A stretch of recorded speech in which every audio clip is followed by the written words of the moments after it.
സച്ചിയുടെയും രേവതിയുടെയും ഇന്നത്തെ വിശേഷങ്ങളിലേക്ക് എല്ലാ കൂട്ടുകാർക്കും സ്വാഗതം. ഇപ്പോൾ സച്ചിയാണെങ്കിൽ രേവതി പറയുന്നുണ്ട്, നീ എത്രയും പെട്ടെന്ന് ദേവുവിനെയാണെങ്കിൽ കോളേജിൽ പറഞ്ഞു തരാൻ പറയും. അതെന്താ അവളോട് എന്താ കുഴപ്പമെന്ന് ചോദിക്കുക. നീ ഇവിടെ നടക്കുന്നൊന്നും കാണുന്നില്ലേ?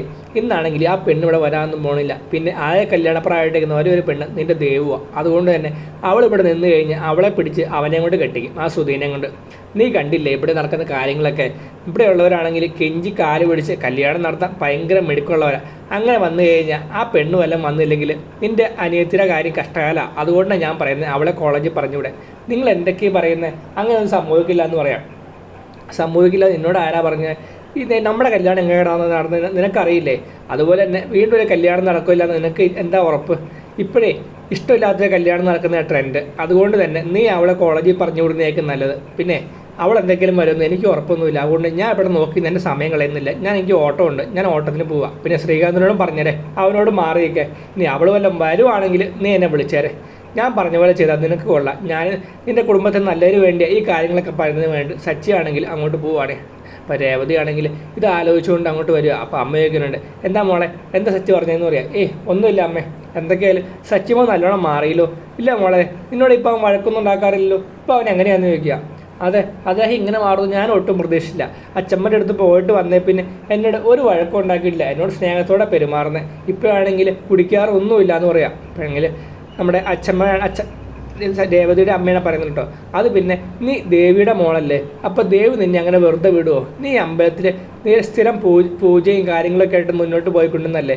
അമ്പലത്തിലേക്കുള്ള പൂവും കാര്യങ്ങളൊക്കെ നീയല്ലേ കെട്ടിക്കൊടുത്തുകൊണ്ടെന്ന്. അങ്ങനെയുള്ളപ്പോൾ ദേവി നിന്നെ കൈവിടുമോ? എന്തെങ്കിലും സച്ചിമോ നല്ല മോനാ.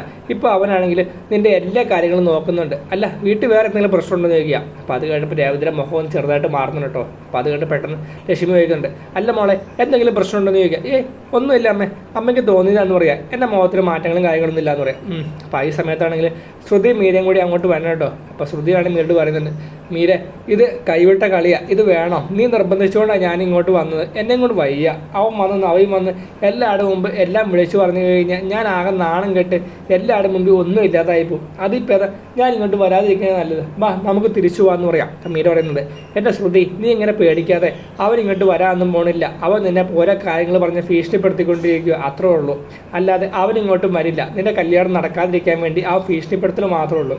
അല്ലാതെ അവനോട് ഒന്ന് ആരോടോ ഒന്നും പറയാനൊന്നും പോവില്ല. നീ ഇങ്ങോട്ട് വരാൻ പറയാം. എന്തൊക്കെയാലും ഇത്രയായില്ലേ, ഇനി വരുന്നിടത്ത് വെച്ച് കാണാമെന്ന് പറഞ്ഞിട്ടുണ്ട്. ശ്രുതിനം പിടിച്ചുകൊണ്ട് മീരയാണെ അങ്ങോട്ട് ചെല്ലുവാണേ. അപ്പോൾ ഇതാണെങ്കിൽ രേവതി കാണുക. അപ്പോൾ രേവതിയാണ് ദേവനോട് പറഞ്ഞിട്ട്, ശ്രുതി വന്നിട്ടുണ്ട്, നീ ചെന്ന് അമ്മയോട് പറയാൻ പറയാം. അപ്പോൾ ദേവുവാണെ അങ്ങോട്ട് പോവുക. അപ്പോൾ ഈ സമയം തന്നെ നമ്മുടെ അമ്മയോടാണെങ്കിൽ ചന്ദ്ര പറയുന്നത്, എന്താടി അവളെന്താ വരാത്തത്? ശ്രുതി ഇതുവരെയായിട്ടും വരാത്ത തന്നെ. എനിക്കാണെങ്കിൽ ആകെ ടെൻഷനാവുന്നു. നമുക്ക് അവളുടെ വീട് ഇരുന്ന് പോയിട്ടൊന്നാവെന്ന് ചോദിക്കുക. ഫാമ ചോദിക്കുക, നീ എന്ത് മണ്ടത്തരായി പറയുന്നത്? അവളുടെ വീട്ടിൽ പോയിട്ട് വരാനോ? മുഹൂർത്തം ആവാറായി, ഇനി അവിടെ പോയിട്ട് വരാൻ സമയമൊന്നുമില്ല. എന്തൊക്കെയാലും അവളിങ്ങനെ വരുമെന്നേ, നീ ഇങ്ങനെ പേടിക്കാതിരിക്കാൻ പറയുക. പിന്നെ ആ സച്ച് പറഞ്ഞത് ഓർത്തിട്ടാണെങ്കിൽ എനിക്കാണെങ്കിൽ ആകെ ടെൻഷനാവുക. അവളിന് സത്യങ്ങളൊക്കെ മനസ്സിലാക്കിയിട്ട് അവൾ പോയി കാണുമോ, അവൾ വരാതിരിക്കുമോ എന്നൊക്കെ ഫാമയോടാണ് ചന്ദ്ര പറയുകയാണ്. അപ്പോൾ ചന്ദ്രനെയാണ് ഫാമ സമാധാനിപ്പിച്ചുകൊണ്ടിരിക്കുക. പച്ചമ്മ ചോദിക്കുന്നുണ്ട്, എന്ത് ഫാമേ, നിൻ്റെ മരുമോളെ അമ്മ കൊച്ചു വന്നില്ലേ? നീ അവളെക്കുറിച്ച് 100 കാര്യം പറഞ്ഞുകൊണ്ടിരിക്കുന്നതിലോ, എന്താ അവളെന്തെങ്കിലും എത്താത്തന്നെ ചോദിക്കുകയാണ്. അപ്പോഴാണ് ദേവ് എന്ന് പറയുന്നത്, ആൻറ്റി ഇതേ പെണ്ണൊന്നെന്ന് പറയാം.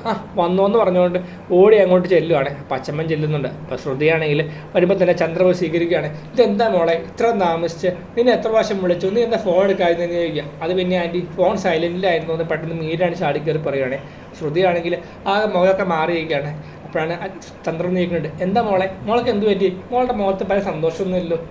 ഒന്നുമില്ല ആൻറ്റി എന്ന് പറയാം. അപ്പോൾ ആ സമയത്ത് അച്ചമ്മ അങ്ങനെ വരുവാണ്.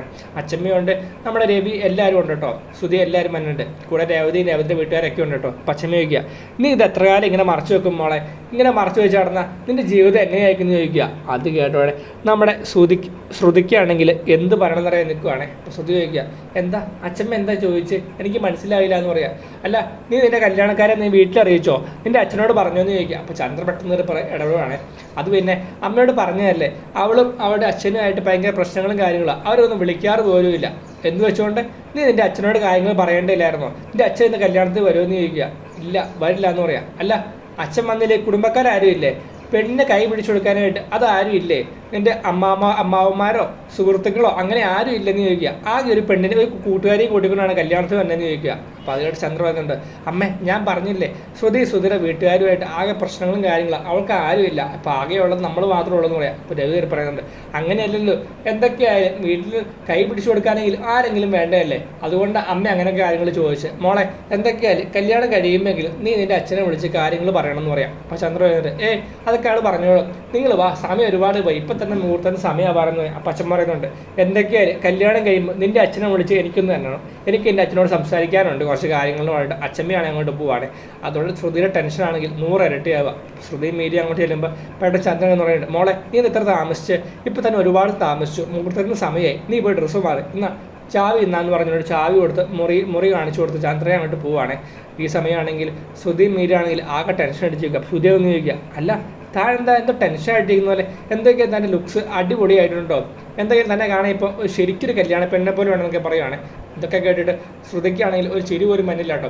ശ്രുതി ചോദിക്കുക, അല്ല തനിക്ക് എന്തെങ്കിലും ടെൻഷൻ ഉണ്ടോ, താൻ ഒന്നും മിണ്ടാതിരിക്കുന്നതെന്ന് ചോദിക്കുകയാണ്. അപ്പോഴാണ് മീരാണെങ്കിൽ പതുക്കെ ശ്രുതി വേണ്ടത്, താൻ വരി, നീ ഒന്ന് ചിരിക്കുകയെങ്കിലും ചെയ്യേ, നീ ഇങ്ങനെ ടെൻഷൻ മുഖത്ത് കാണിക്കില്ലേ, നീ ഇങ്ങനെ ടെൻഷൻ മുഖത്ത് കാണിച്ചു കഴിഞ്ഞാൽ ബാക്കിയുള്ള നിൻ്റെ മുഖത്ത് നിന്നെല്ലാം വായിച്ചു നോക്കുമെന്ന് പറയുകയാണ്. ശ്രുതിയിലാണെങ്കിൽ ചെറിയൊരു ചിരി പുഞ്ചിരിക്കുകയാണ്. ശ്രുതി പറയുന്നുണ്ട്, എന്തൊക്കെയാലും താൻ വന്നല്ലോ, അത് തന്നെ ഭാഗ്യം, താൻ വന്നില്ല എന്നോർത്ത് ഇവിടെ ആകെ ടെൻഷൻ അടിച്ചിരിക്കുക എന്ന് പറയാം. അപ്പോൾ രവി അങ്ങനെയുണ്ട്. രവി ചോദിക്കുക, മോളെ നീ പോയി ഡ്രസ്സ് മാറിയിട്ട് വാ മോളെ, ഇവനിങ്ങനെ ഓരോ കാര്യങ്ങൾ പറഞ്ഞുകൊണ്ടിരിക്കും, ഇവളും പറഞ്ഞു തുടങ്ങിയാൽ പിന്നെ നിർത്തില്ല, നീ കല്യാണം കഴിയുന്നതിനും വരെ ഇങ്ങനെ പറഞ്ഞുകൊണ്ടേ ഇരിക്കും, മുഹൂർത്തം ആവാറായി, മോനെ നീ ഇങ്ങനെ വരാൻ പറഞ്ഞുകൊണ്ട് ശ്രുതിനാണ് രവി പിടിച്ചുകൊണ്ട് പോവാണ്. അപ്പോൾ ശ്രുതി പറയുന്നുണ്ട് കേട്ടോ, ശ്രുതി പെട്ടെന്ന് പോയി ഡ്രസ്സ് മാറിയിട്ട് വാ, ഞാൻ അവിടെ കാണുമെന്നൊക്കെ പറയുകയാണ്. ഇപ്പോൾ രവി പറയുന്നുണ്ട്, മതിയുടെ പറഞ്ഞത്, ഇനി ബാക്കി കല്യാണം കഴിഞ്ഞിട്ട് പറയാം, നീ ഇങ്ങോട്ട് വരാൻ പറഞ്ഞുകൊണ്ട് ശ്രുതിനെയാണെങ്കിൽ പിടിച്ചു വലിച്ചുകൊണ്ട് രവിയാണെങ്കിൽ അങ്ങോട്ട് പോവാണ്. ഈ സമയത്താണെങ്കിൽ ശ്രുതിയാണെങ്കിൽ ആകെ ടെൻഷൻ അടിച്ചിരിക്കുക. ശ്രുതിയും മീരയും കൂടെ ഡ്രസ്സ് മാറാനുള്ള റൂമിലോട്ട് ചെല്ലുവാണ്. ശ്രുതിയുടെ മുഖം കണ്ട് മീര വയ്ക്കുക, നീ എന്താ ശ്രുതി ഇങ്ങനെ ഇരിക്കുന്നത്, അവൻ എന്തൊക്കെയാലും വരാനൊന്നും പോകണില്ല, അവൻ നിന്നെ പറഞ്ഞ് ഇങ്ങനെ ഭീഷണിപ്പെടുത്തിക്കൊണ്ടിരിക്കുകയുള്ളൂ എന്ന് പറയുമ്പോൾ തന്നെ നവീനാണെങ്കിൽ ശ്രുതിനെ വിളിക്കുവാണ്. ശ്രുതിയാണ് പറയുന്നത്, ഇത് അവനാ വിളിക്കുന്നത്, എന്തൊക്കെയാലും നീ ഫോൺ എടുക്കുക, അവരെന്താ പറയുന്നത് അറിയാമെന്ന് പറയാം. ശ്രുതിയാണ് ഫോൺ എടുക്കുവാണ്. അപ്പോൾ നവീൻ പറയുന്നുണ്ട്, നീ ഫോൺ എടുത്തോ, ഞാൻ വിചാരിച്ച് നീ എൻ്റെ നമ്പർ കാണുമ്പോൾ ഫോൺ എടുക്കില്ല എന്നാ, അല്ല നീ എവിടെ എത്തി, നീ അവിടെ അമ്പലത്തിൽ എത്തിയോന്ന് ചോദിക്കുക. അപ്പോൾ ശ്രുതി ചോദിക്കുക, താൻ എന്തിനാ എന്നെ ഇങ്ങനെ ബുദ്ധിമുട്ടിച്ചുകൊണ്ടിരിക്കുന്നത്, താൻ എന്തിനാ എൻ്റെ ജീവിതം ഇങ്ങനെ കുട്ടിച്ചോറാക്കാൻ ശ്രമിക്കുന്നതെന്ന് ചോദിക്കുക. അതിന് ഞാനാണ് നിൻ്റെ ജീവിതം കുട്ടിച്ചോറാക്കിയത്, നീ എൻ്റെ ജീവിതം കുട്ടിച്ചോറാക്കിയത്, നീ എൻ്റെ ജോലി കളഞ്ഞു, എൻ്റെ ഭാര്യനും കൊച്ചിനെയൊക്കെ എൻ്റെ അകത്തി, എൻ്റെ ജീവിതം ഇല്ലാതാക്കി നീയല്ലേ, അങ്ങനെയുള്ള നിന്നെ ചുമ്മാ വിടാൻ പറ്റുമോ, പിന്നെ എനിക്ക് ഒരേ ഒരു ആഗ്രഹം ഉണ്ടായുള്ളൂ, നീ എൻ്റെ ആവണമെന്ന്, അത് നീ സമ്മതിച്ചുമില്ല, നീ എൻ്റെ ജീവിതം കുട്ടിച്ചോറാക്കുകയും ചെയ്തു, അപ്പോൾ അതിന് ഞാൻ തിരിച്ച് പ്രതികാരം ചെയ്യണ്ടേ, അത് ഞാൻ ചെയ്തിരിക്കും, അതിലൊരു മാറ്റവും ഇല്ല, അധികം താമസിക്കാതെ തന്നെ ഞാൻ അവിടെ വന്നിരിക്കും, പിന്നെ ഞാൻ ഈ ചെയ്യുന്നതൊക്കെ പാപമാണെന്ന് എനിക്കറിയാം, അതുകൊണ്ട് തന്നെ ഇന്ന് അമ്പലത്തിൽ അന്നദാനം നടത്തുന്നത് ഞാനാണ്, എന്തൊക്കെയാലും കല്യാണം മുടങ്ങി ആകെ വിഷമിച്ച് നീ അന്നദാനം കഴിച്ചിട്ടേ പോകാവുള്ളൂന്ന് പറയാം. അപ്പോൾ ശ്രുതിയാണെങ്കിൽ വീണ്ടും നവീനെ കാല് പിടിച്ച് പറയുന്നുണ്ട് കേട്ടോ, പ്ലീസ് നീ ഇത് ആരോടും പറയരുത്, എന്നെ ഇങ്ങനെ ബുദ്ധിമുട്ടിക്കരുതെന്ന് നീ പറഞ്ഞുകൊണ്ടിരിക്കുക. അപ്പോൾ നവീൻ പറയുന്നുണ്ട്, മോളെ നീ ഇനി എന്ത് പറഞ്ഞിട്ടും കാര്യമില്ല, നീ ഇന്ന് എനിക്കുള്ളതാണ്, ഇന്നത്തെ രാത്രി നീ എൻ്റെ കൂടെ വേണം കിടക്കാനായിട്ട്, അതിനുള്ള എല്ലാ കാര്യങ്ങളും ഞാൻ ചെയ്തിരിക്കും, പിന്നെ അധികം താമസിക്കാതെ ഞാൻ അവിടെ വന്നേക്കാട്ടോ, ശ്രുതിയോടാണെങ്കിൽ എല്ലാ കാര്യം വെളിപ്പെടുത്തിയേക്കാം, നിൻ്റെ കല്യാണം കഴിഞ്ഞതും നീ ഒന്ന് പ്രസവിച്ചാണ്, നിനക്കൊരു കൊച്ചുള്ള കാര്യം എല്ലാം ഞാൻ ശ്രുതിയുടെ വീട്ടുകാരോടും പറഞ്ഞേക്കാം, നീ എല്ലാവരും മുമ്പിൽ നാണം കെട്ട് ഒന്നുമില്ലാതെ ആവുന്ന എനിക്ക് കാണണം, നീ എന്നെ അതുപോലെയല്ലേ ആ ഹോട്ടലിൽ വെച്ച് എല്ലാവരുടെ മുമ്പിൽ വെച്ച് കളിയാക്കി എല്ലാവരുടെ മുമ്പിൽ ഒന്നും ഇല്ലാതാക്കി കളഞ്ഞ്, അതുപോലെ തന്നെ നീ നാറാണക്കല്ലെടുത്തേക്കുന്നത് എനിക്കും കാണണം എന്ന് പറഞ്ഞിട്ട് നവീനാണ് ഫോം വെക്കുവാണ്. അപ്പോൾ അതോടെ ശ്രുതിയാണെങ്കിൽ ആകെ ടെൻഷനാണ്. ശ്രുതി പറയുന്നുണ്ട്, മീരയോട് പറയുന്നുണ്ട് കേട്ടോ, മീര ഞാൻ എല്ലാ കാര്യം ശ്രുതിയോട് പറയാൻ പോവാ, നവീൻ വന്ന് പറയുന്നതിന് മുമ്പ് തന്നെ എനിക്ക് എല്ലാ കാര്യം അവനോട് തുറന്നു പറയണമെന്ന് പറയാം. മീര വരുന്നുണ്ട്, എന്ത് മണ്ടത്തര ശ്രുതി നീ പറയുന്നത്, നീ ഇപ്പം പറഞ്ഞു കഴിഞ്ഞാൽ അത് ഈ കല്യാണം ഇവിടം വരെ എത്തിയില്ലേ, നമുക്ക് എന്തെങ്കിലും കുറച്ചു നേരം നോക്കാം, കല്യാണം നടന്നു കഴിഞ്ഞാൽ രക്ഷപ്പെട്ടില്ലേ, അത് കഴിഞ്ഞാൽ പിന്നെ എന്ത് സംഭവിച്ചാലും ഒരു കുഴപ്പമില്ല, അതുപോലെ നീ പിടിച്ചേക്ക്, നിൻ്റെ അമ്മായിയമ്മ അതുപോലെ അറിഞ്ഞു കഴിഞ്ഞാൽ എന്താ സംഭവിക്കാൻ പോകണമെന്ന് അറിയാലോ, സുധയുടെ അമ്മ കാണുന്ന പോലെയൊന്നും അല്ല, ആ രേവതിയുടെ പോലും എങ്ങനെ പെരുമാറുന്നത് നീ കണ്ടില്ലേ, അവരാണെങ്കിൽ നിനക്കാണെങ്കിൽ പാർലർ തുടങ്ങാനുള്ള പൈസ കാര്യങ്ങൾ തന്നെ അവരാ, അപ്പോൾ ഈ സത്യങ്ങളൊക്കെ അവരറിഞ്ഞു കഴിഞ്ഞാൽ ബാക്കിയൊന്നും പറയണ്ടല്ലേ, അവർ നിന്നോട് പിന്നെ എങ്ങനെ പെരുമാറുന്നത് നിനക്കറിയാലോ, അതുകൊണ്ട് തന്നെ നീ ഇത് ആരോടും പറയരുതെന്ന് പറയണേ. അപ്പോൾ അത് കേട്ട് ശ്രുതിക്കാണെങ്കിൽ ആകെ ടെൻഷനാവുക, ശ്രുതി എന്ത് ചെയ്യണമെന്ന് അറിയാതെ ഇങ്ങനെ ആ കട്ടയിൽ തന്നെ ഇരിക്കുന്നതും കാണിച്ചുകൊണ്ടാണ് ഇന്നത്തെ സ്റ്റോറി റിവ്യൂ അവസാനിക്കുന്നത്. അപ്പോൾ ഇന്നത്തെ സച്ചിയുടെ രേവതിയുടെ വിശേഷം ഇഷ്ടപ്പെട്ട് കഴിഞ്ഞാൽ നിങ്ങൾ ഈ ചാനലിനും പേജും ലൈക്ക് സബ്സ്ക്രൈബ് ഫോളോ ചെയ്ത് സപ്പോർട്ട് ചെയ്യുക. പുതിയൊരു വീഡിയോ ആയിട്ട് കാണുന്നവരെ എല്ലാവർക്കും ശുഭദിനം.